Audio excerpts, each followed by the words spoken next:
Oh my, this hurts my soul. But let's go over how not to punch like a pretty, pretty princess.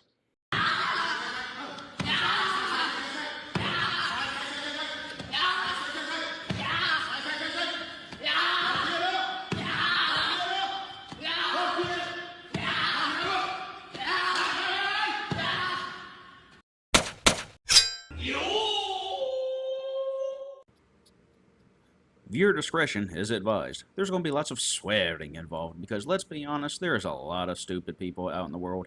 And I may be a good person, but I never claim to be a nice one. So first off, what was that? So what we're showing in this video is kind of two things. One of them good, one of them is horribly bad and should be sent to the depths of hell. The first one is a drill. What is the drill? The drill being shown is actually a good one, just horribly executed. What this drill is going over is basically, I'll wind up making a video about this, but it goes over what we call the 3 E's of fighting, and that is entrance, execution, and then exit. Simplified version is entrance, which makes sense. You need to get close to your target. Your execution is doing your singular or multiple techniques leading into something else. And then the exit is just what it means, getting away or disengaging to then do something else. Pretty much every fighting system has this in some form or another. And the way this drill should be done, not this way, is that you have a target, something in front of you, you have someone else behind the target to give you a stimulus to keep your guard up, get away, do something, have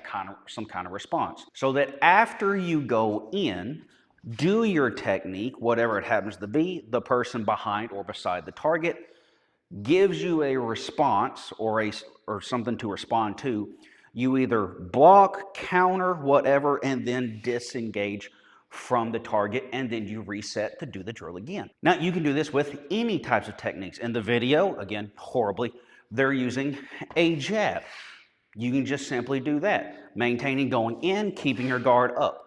You can come in, 1, 2, coming off at an angle. And this way, you could actually have 2 people on either side of the bag or the target, and you come in, do your thing, and whichever one of them reaches out to make you react to anything, you go the opposite way. So if this side reaches out, you go this way to get away.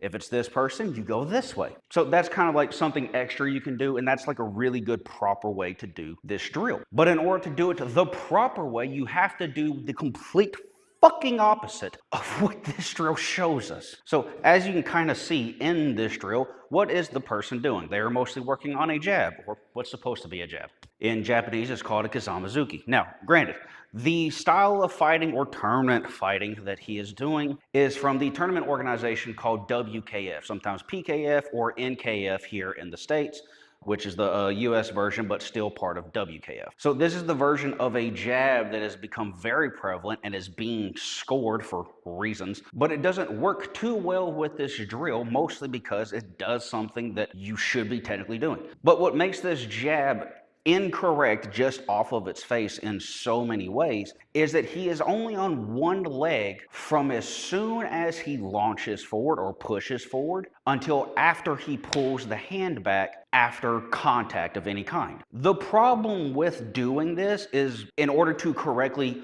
enter, execute, and then exit, you have to have both feet under you. You cannot be on one leg. Your ability to do different angles or anything, or react spontaneously or react appropriately, that's not just pre-programmed of, oh, I'm going to go in and then I'm going to choose to go out this way. You need both feet on the ground. Not to mention that when doing this type of jab, it does not allow for any type of variability of the distance where your opponent is. You have to hope that you are fast enough that your opponent does not react, that they either are not coming forward or they're not going back or at an angle or anything, because like by and large, because in order to get this type of movement, I don't even know if I can do this, but in order to get this type of movement, say like I'm just going to make it right there, you have to only get here. If my opponent goes back at all, it's not like I can still have potential power or even like correctly score with, if we're talking about the game. I can't have in my head my opponent is here, stop, and if they move back at all, I have nothing to go with that. Versus if both feet are underneath me, I can at least push here. And if they decide to go back at all, I can still put a little bit of something there. If nothing else, just to put this in their face to make them have to deal with it. And then follow it up with any other technique. But that's another thing.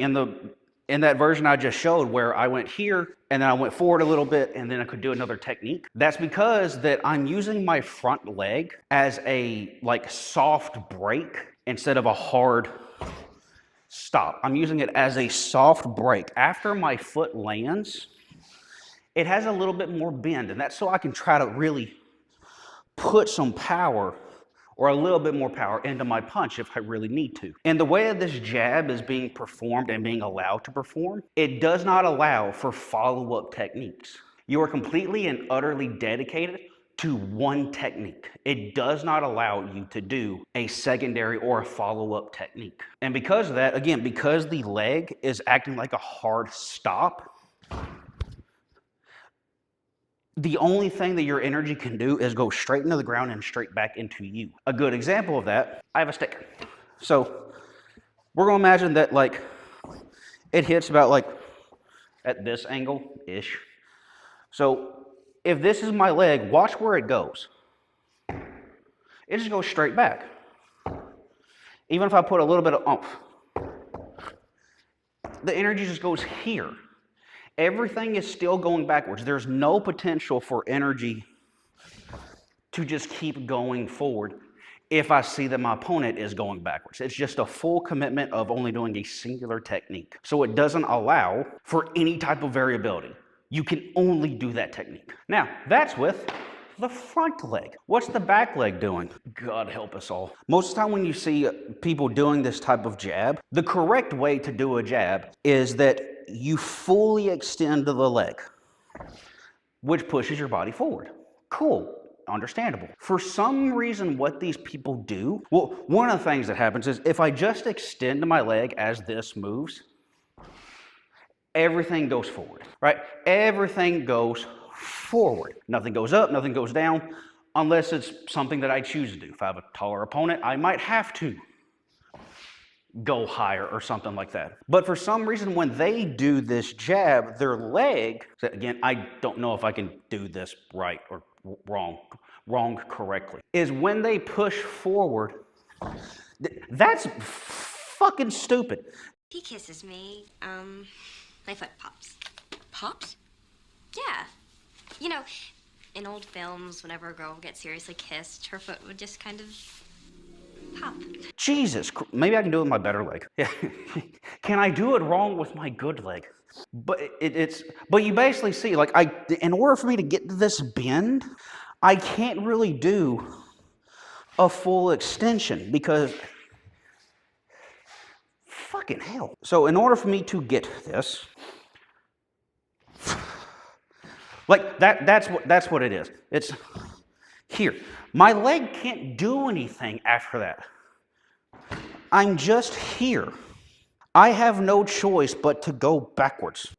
I can't even like do a follow-up technique at all with this leg because one, again, it's off the ground, but it's also for some reason committed to this curl up.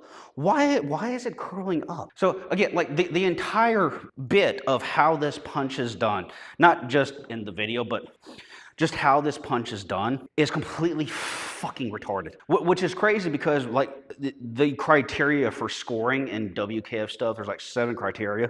Speed, balance, awareness, spirit, focus, power, and like something else. Can't really think. It's like, but now the power one like might be getting a whole lot. You say, oh, like there's not a whole lot of knockouts. I don't hit very hard. The criteria isn't so much how much damage is done at the moment, at the point of contact. It's more of what is the potential power of the technique. Now, by and large, like body shots for adults or whatever, just go ham.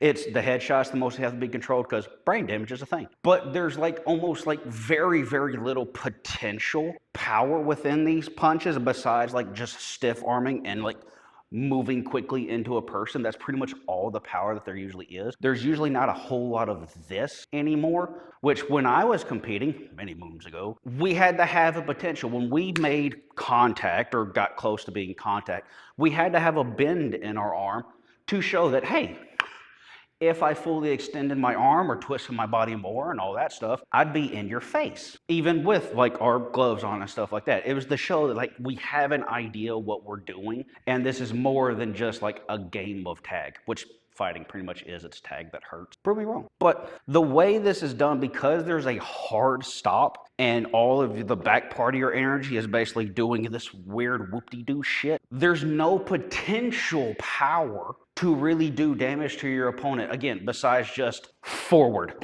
And that's like all you're doing.